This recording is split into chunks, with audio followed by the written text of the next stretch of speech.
Alright, so as you can see, our pull cord broke on our cutter. So I'm going to show you how I change it. Obviously not a sponsored video, just our cutter we use, and this is just the way I do it. So I'm going to take the cover off, and as you can see in there, the cord's snapped. So that's what I want to replace. Get rid of that. I'm going to put some nice new cord in. I'm going to put it through the handle. Again, just my way of doing it. Through the handle, just tie a little knot in there so it doesn't come back through. Is that proper cable, that proper stuff?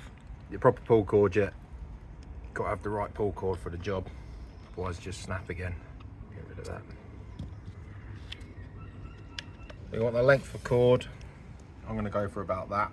No point having too much that doesn't fit on the spool, and also you don't want it too short that you can't get enough of a pull on it. So I'm going to line this hole up here with the hole that's here, and then feed it through.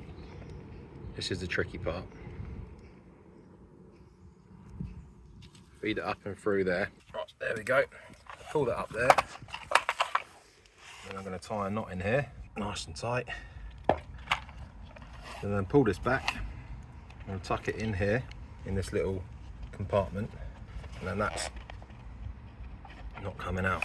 So now, the trick to wind it up is, I should have got a screwdriver to help me.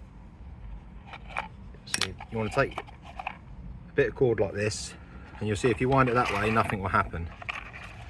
If you wind it the other way, it winds the spring up. Because I like to go about 3 turns, 1, 2, 3, and you'll see if I hold it there, pull the cord out, that wouldn't have been quite enough to have wound it all in.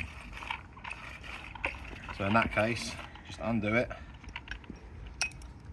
re-fish pull cord out, give it another turn. So I'm on the 4th, pull that back out. So still could do one more. It might be just because I left a little bit more cord than I needed. I'm going to go one more.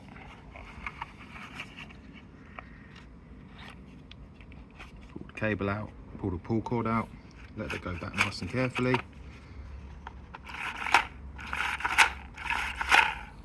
Job's a good one, put it back on.